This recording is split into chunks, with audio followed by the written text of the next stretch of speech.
Welcome back to Ilium science. Class number 3 में आपका स्वागत है।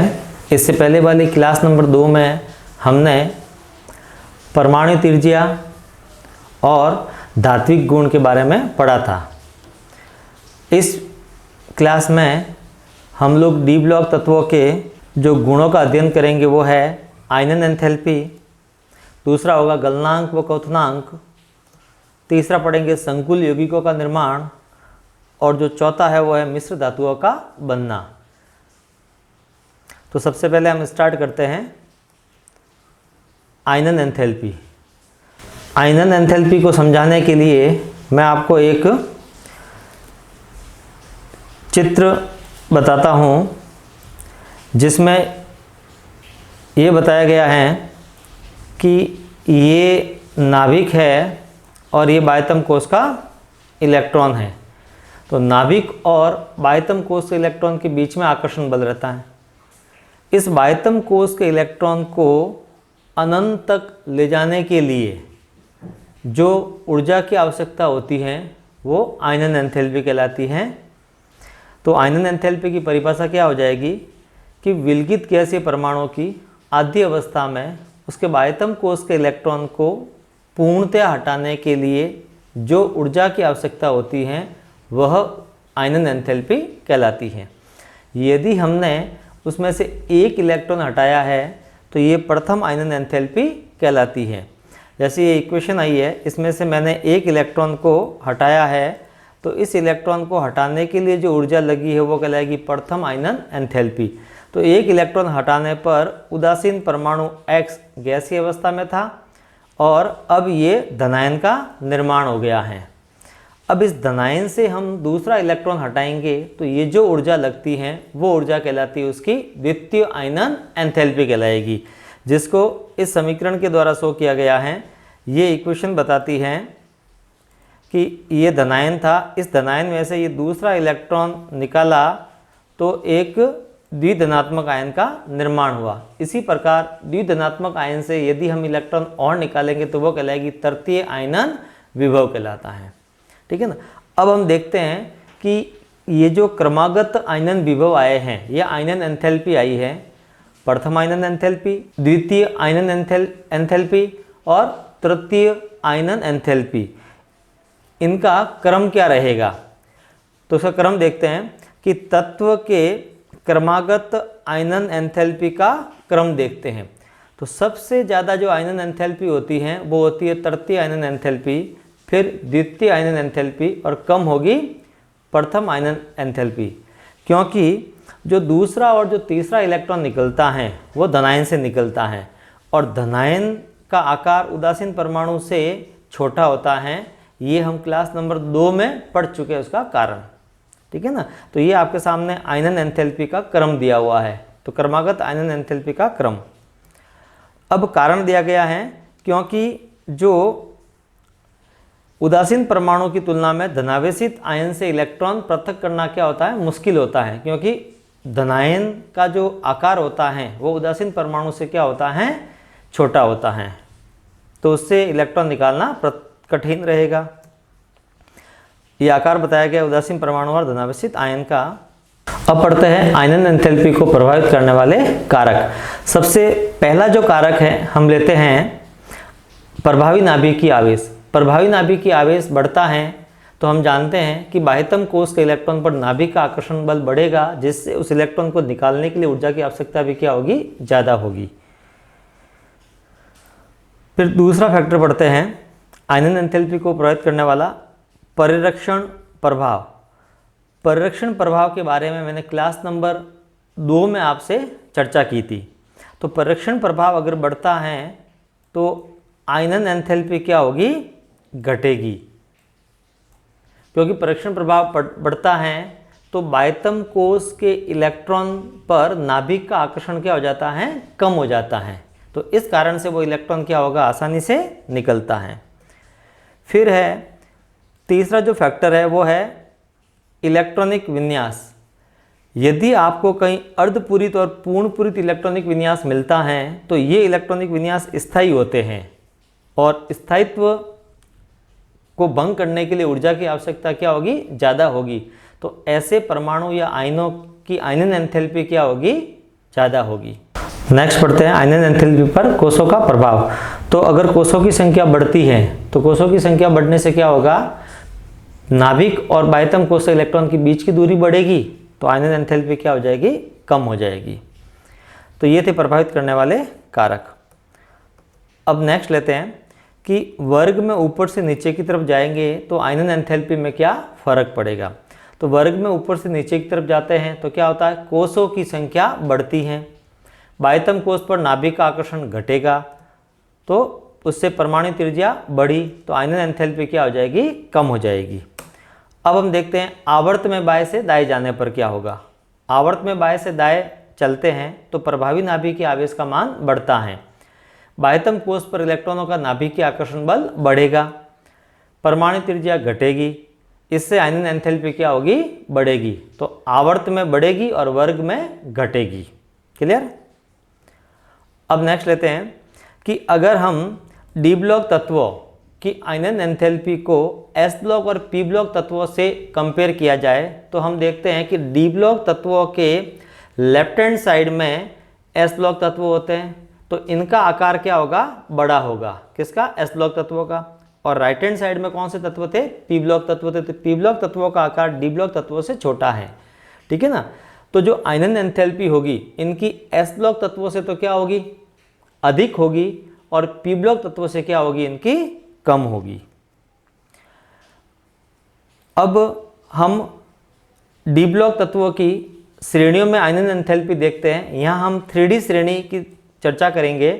तो जो प्रथम आयनन एंथैल्पी होती है उसमें अनियमित वृद्धि होती है, और अनियमित वृद्धि होने का कारण देखते हैं कि हमने डी ब्लॉक तत्वों का इलेक्ट्रॉनिक विन्यास देखा था क्लास नंबर 1 में। तो हमने देखा था कि डी ब्लॉक तत्वों में जैसे जैसे परमाणु क्रमांक बढ़ता है तो आने वाला नया इलेक्ट्रॉन वो उपांतिम कोष n-1 या पेनल्टीमेट सेल में प्रवेश करता है। ठीक है ना। जिसके फलस्वरूप क्या होगा, आंतरिक कोष में इलेक्ट्रॉनों की संख्या बढ़ती है और उससे परिरक्षण प्रभाव उत्पन्न होता है। तो डी ब्लॉक तत्वों में क्या हुआ कि परमाणु क्रमांक बढ़ने के साथ नाभिकीय आवेश तो बढ़ा, ठीक है ना, लेकिन आने वाला इलेक्ट्रॉन आंतरिक कोष में जाने के कारण परिरक्षण प्रभाव उत्पन्न होता है, जो क्या करेगा, उस बाह्यतम कोष के इलेक्ट्रॉन पर नाभिक के आकर्षण को कम करने की कोशिश करता है। तो इस प्रकार से क्या होगा कि जो प्रभावी नाभिकीय आवेश का बढ़ा हुआ प्रभाव वो क्या हो जाता है, नष्ट हो जाता है। तो इस कारण से क्या होता है, इनकी आयनन एंथैल्पी में क्या मिलती है, अनियमित वृद्धि मिलती है। और लेफ्ट टू राइट जाएंगे तो आयनन एंथैल्पी बढ़नी है, लेकिन जितनी वृद्धि मिलनी चाहिए थी उतनी वृद्धि हमें नहीं मिलती है। अब नेक्स्ट लेते हैं कि जिंक, कैडमियम और मरकरी की जो आयनन ऊर्जा होती है वो असामान्य रूप से क्या होती है, बहुत उच्च होती है। तो कारण देखते हैं कि जिंक, कैडमियम, मरकरी ये आवर्त सारणी के 12 वर्ग के तत्व हैं, और 12 वर्ग के तत्व है तो इनके बाह्यतम कोष का इलेक्ट्रॉनिक विन्यास जब हम लिखते हैं तो वो लिखते हैं n-1d10 ns2। तो इनका d कैसा मिला आपको, ये इसका पूर्ण पूरित इलेक्ट्रॉनिक विन्यास मिलता है, सभी इलेक्ट्रॉन युग्मित उपस्थित है। और थोड़ी देर पहले मैंने बताया था कि अगर स्थायी इलेक्ट्रॉनिक विन्यास है तो उसमें से इलेक्ट्रॉन निकालने के लिए ऊर्जा की आवश्यकता क्या चाहिएगी, ज़्यादा चाहिएगी, इसलिए इनकी आयनन एंथैल्पी असामान्य रूप से क्या होती है, उच्च होती है। अब नेक्स्ट लेते हैं, हम तुलना करते हैं कि Mn की द्वितीय आयनन एंथैल्पी क्रोमियम की द्वितीय आयनन एंथैल्पी से क्या होती है, कम होती है। तो देखो ये मैंने आपके सामने क्रोमियम लिखा है, इस क्रोमियम का परमाणु क्रमांक 24, लेकिन ये अपवाद स्वरूप इलेक्ट्रॉनिक विन्यास था तो इसका D5 और 4s1। अब मैंने एक इलेक्ट्रॉन हटाया और मैंने आपसे कहा था कि जब भी हम पहला इलेक्ट्रॉन हटाएंगे हमेशा 4s से हटाएंगे, तो इसको हटाने के लिए प्रथम आयनन ऊर्जा लगी। अब इससे ये क्रोमियम +1 में कन्वर्ट हुआ। अब इस +1 से दूसरा इलेक्ट्रॉन हटाता हूँ जो कहाँ से हटेगा, D5 से हटेगा, और इसको हटाने के लिए ये क्या कहलाती है, द्वितीय आयनन एंथैल्पी कहलाती है, और ये क्रोमियम +2 में कन्वर्ट हुआ। तो ये जो क्रोमियम +1 का इलेक्ट्रॉनिक विन्यास आया है वो कैसा है, अर्धपूरित इलेक्ट्रॉनिक विन्यास है, क्या है, स्थायी है। अब हम Mn की बात करते हैं। तो Mn में भी हमने पहला इलेक्ट्रॉन हटाया तो Mn+1 में कन्वर्ट हुआ, और Mn+1 से हम दूसरा इलेक्ट्रॉन हटाए तो वो Mn+2 में कन्वर्ट हुआ। तो यहाँ जो दूसरा इलेक्ट्रॉन हट रहा है वो एक स्थायी इलेक्ट्रॉनिक विन्यास नहीं है, क्योंकि अगर ये 4s से हटेगा और 4s के इलेक्ट्रॉन अगर वो जल्दी दे देता है तब वो जाकर के किस में कन्वर्ट होता है, अर्धपूरित में। तो ये आसानी से इलेक्ट्रॉन त्यागना चाहेगा। तो क्रोमियम में दूसरा जो इलेक्ट्रॉन है वो स्थायी इलेक्ट्रॉनिक विन्यास कौन सा, अर्धपूरित से हटता है। इस कारण से क्रोमियम की जो द्वितीय आयनन एंथैल्पी है वो Mn से क्या होगी, अधिक होगी। कारण दिया हुआ है इलेक्ट्रॉनिक विन्यास का कि इसका इलेक्ट्रॉनिक, क्रोमियम प्लस आयन का इलेक्ट्रॉनिक विन्यास ज़्यादा स्थायी है। अब फिर एक पॉइंट दिया हुआ है कि Fe की तृतीय आयनन एंथैल्पी Mn की तृतीय आयनन एंथैल्पी से क्या होती है, कम। Fe की कम और Mn की तृतीय आयनन एंथैल्पी ज़्यादा होगी। तो सेम कारण देते हैं। Mn का इलेक्ट्रॉनिक विन्यास अभी लिख के बताया था, पहला इलेक्ट्रॉन हटा तो Mn+1 में कन्वर्ट हुआ। अब हम लोग जो तीसरा इलेक्ट्रॉन हटाएंगे वो इलेक्ट्रॉन हटेगा Mn+2 से, और ये कैसा है, अर्धपूरित है। कैसा इलेक्ट्रॉनिक विन्यास है, अर्धपूरित इलेक्ट्रॉनिक विन्यास, जो कि क्या होगा, अधिक स्थायी होगा। अब आयरन का केस देखते हैं। आयरन में पहला इलेक्ट्रॉन हटाया, फिर दूसरा इलेक्ट्रॉन, अब तीसरा जो इलेक्ट्रॉन हटा रहे हैं वो इलेक्ट्रॉन ये यहाँ से हट रहा है, ये अर्धपूरित भी नहीं है। तो Mn में तीसरा इलेक्ट्रॉन अर्धपूरित इलेक्ट्रॉनिक विन्यास से हटता है। इस कारण से इसकी तृतीय आयनन एंथैल्पी क्या होगी, आयरन से अधिक होगी। कहने का मतलब आयरन की तृतीय आयनन एंथैल्पी Mn की तृतीय आयनन एंथैल्पी से कम होती है। तो ये जो आयन का जो निर्माण हो रहा है, हमें यहाँ विशेष ध्यान रखना है कि पहला इलेक्ट्रॉन हमेशा 4s से हटाना है, उसके बाद में इलेक्ट्रॉन कहाँ से हटेंगे, d से हटेंगे। पहले d से नहीं हटाने हैं। ये मैं बार बार बोल रहा हूँ क्योंकि हमें इस पूरे टॉपिक में आयनों का निर्माण करना होता है, और अगर हम आयन गलत बनाएंगे तो उसका इलेक्ट्रॉनिक विन्यास सही लिख नहीं पाएंगे, तो आगे मैग्नेटिक प्रॉपर्टी वगैरह पढ़ने में हमें दिक्कत होगी। तो ये कारण दिया हुआ कि Mn+2 का जो इलेक्ट्रॉनिक विन्यास कैसा होता है, स्थायी इलेक्ट्रॉनिक विन्यास होता है उस आयन का। नेक्स्ट लेते हैं, कॉपर व क्रोमियम के लिए जो द्वितीय आयनन एंथैल्पी के मान है अप्रत्याशित रूप से क्या होता है, हाई होते हैं। कारण सिंपल सा हो जाएगा कि अब आपके समझ में आ गया होगा कि अगर कहीं हाई मिल रहा है तो जो इलेक्ट्रॉन हट रहा है वो कहाँ से हट रहा है, स्थायी इलेक्ट्रॉनिक विन्यास से हट रहा है। तो कारण दिया हुआ आपके पास कि क्रोमियम और कॉपर में जो इलेक्ट्रॉनिक विन्यास है, क्रोमियम में होता है 3d5 और जो कॉपर में होता है वो 3d10, और दोनों ही स्थायी इलेक्ट्रॉनिक विन्यास है, इसलिए इनके लिए द्वितीय आयनन एंथैल्पी का मान क्या होगा, हाई होगा। ये आपको बताया हुआ है यहाँ पर कि क्रोमियम में, क्रोमियम में दूसरा इलेक्ट्रॉन 3d5 से हटता है, अर्धपूरित इलेक्ट्रॉनिक विन्यास अधिक स्थायी है। ठीक इसी प्रकार से किस में मिलेगा आपको, ये कॉपर में ये जो इलेक्ट्रॉनिक विन्यास है वो कैसा है, 3d10, और ये पूर्णपूरित इलेक्ट्रॉनिक विन्यास है, और इसमें कैसा था, अर्धपूरित था क्रोमियम के केस में, इसलिए इनकी आईपी के मान क्या होते हैं, उच्च होते हैं। अब 5d श्रेणी की प्रथम आयनन एंथैल्पी के मान 3d या 4d श्रेणी की अपेक्षा क्या होते हैं, उच्च होते हैं। वर्ग में हम ऊपर से नीचे की तरफ जाते हैं तो आयनन एंथैल्पी के मान क्या होने चाहिए थे, घटने चाहिए थे, लेकिन 5d श्रेणी के क्या मिल रहे हैं, ज़्यादा मिल रहे हैं। कारण देखते हैं,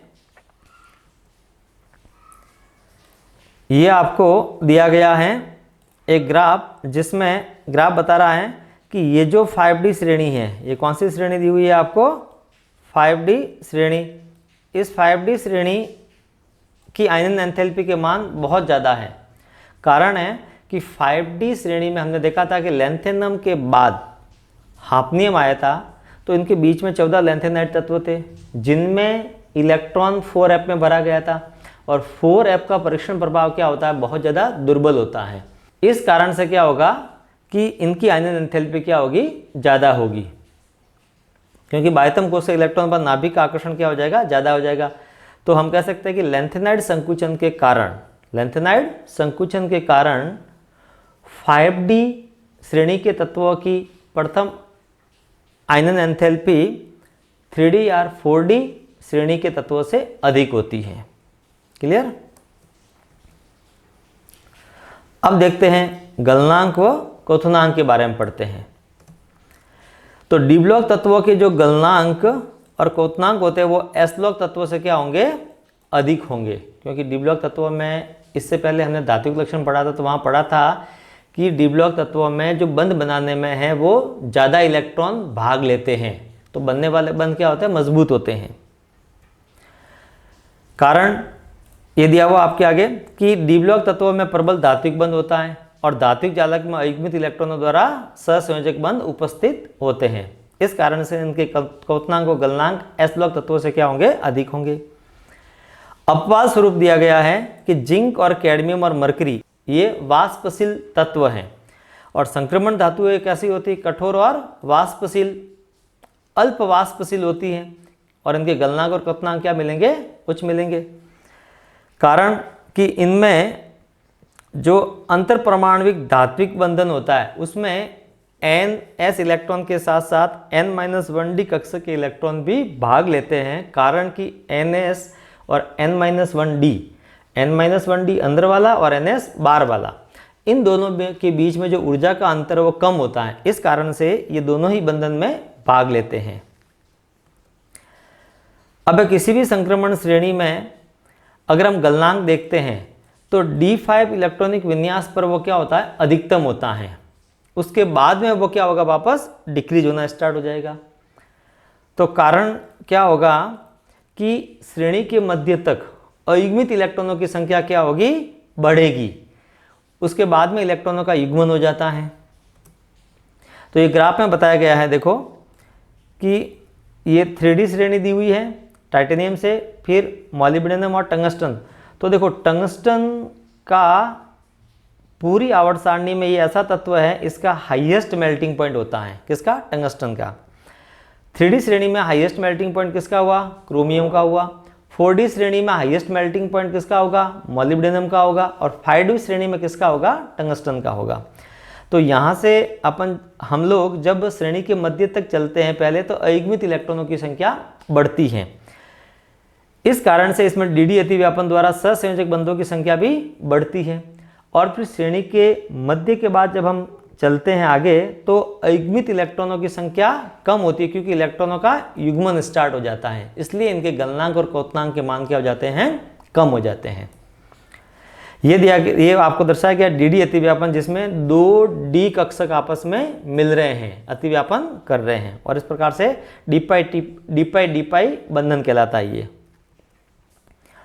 अब क्या है, Mn और टेक्नीशियम के मेल्टिंग पॉइंट जो होते हैं वो थोड़े से क्या होते हैं, अपेक्षाकृत कम होते हैं। कारण क्या है कि ये अर्धपूरित विन्यास है और इनकी आयनन ऊर्जा का मान क्या होता है, अधिक होता है।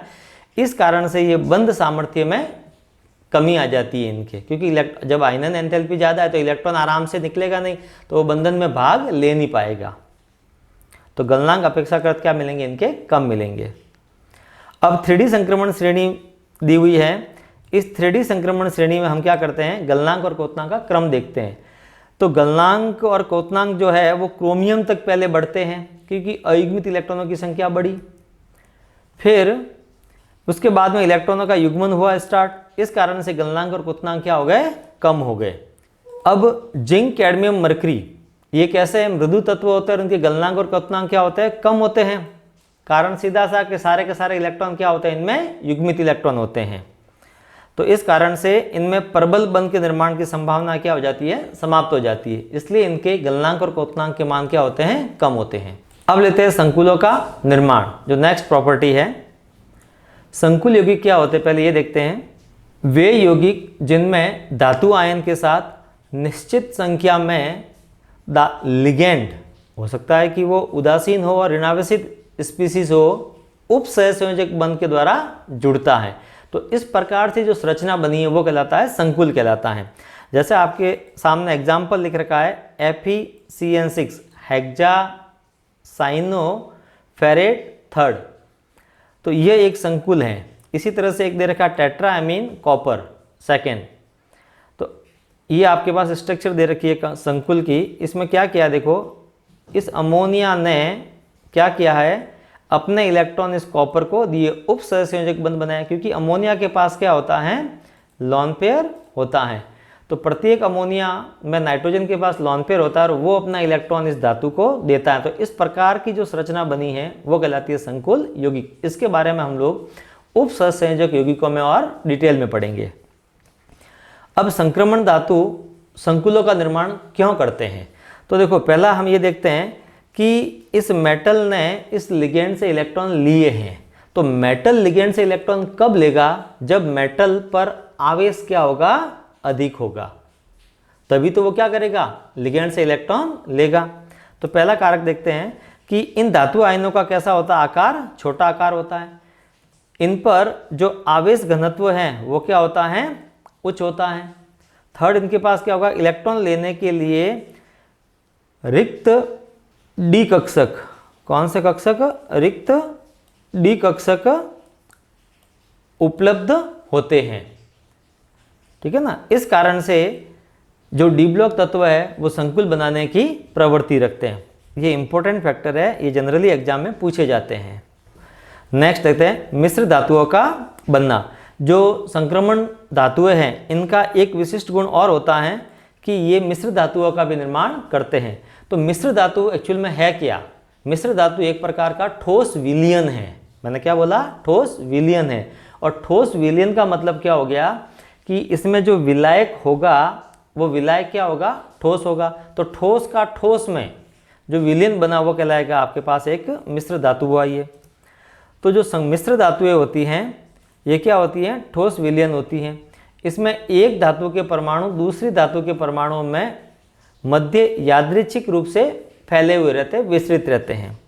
अब संक्रमण धातुओं द्वारा मिश्र धातुओं का निर्माण किया जाता है, क्यों, उसका कारण देखते हैं। एक्चुअल में क्या होता है कि मिश्र धातु का जो निर्माण करते हैं वे धातुएं निर्माण करती हैं जिनकी आयनिक त्रिज्याओं में अंतर, जिनकी परमाणु आकार में अंतर ज़्यादा नहीं हो।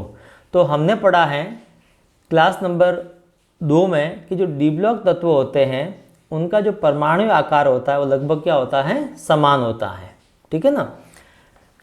तो किसी भी धात्विक क्रिस्टल में यदि मैं कोई दूसरा धातु मिलाऊं तो अगर उनका आकार समान है तो वो धातु क्या करते हैं, एक दूसरे को प्रतिस्थापित करने की क्षमता रखते हैं। इस प्रकार से क्या होगा, मिश्र धातुओं का निर्माण होता है।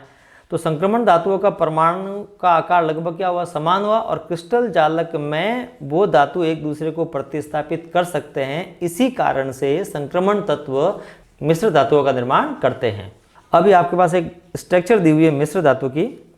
देखो कि जो M वो है उस धातु के परमाणु और M' है वो बाहर से डाला गया धातु। तो उसने क्या किया कि M धातु के परमाणुओं को M' के धातु परमाणु ने प्रतिस्थापित कर दिया। और ये प्रतिस्थापन क्यों संभव हुआ, क्योंकि जो बाहर से धातु मिलाई गई है उसका आकार और जिसमें मिलाई गई है उसके धातुओं के परमाणुओं का आकार लगभग क्या है, समान है। इस कारण से मिश्र धातुओं का निर्माण करते हैं। अब नेक्स्ट क्लास में हम लोग डी ब्लॉक तत्वों की ऑक्सीकरण अवस्थाओं तथा उनके उत्प्रेरकीय गुण के बारे में पढ़ेंगे। Thank you for watching illume science.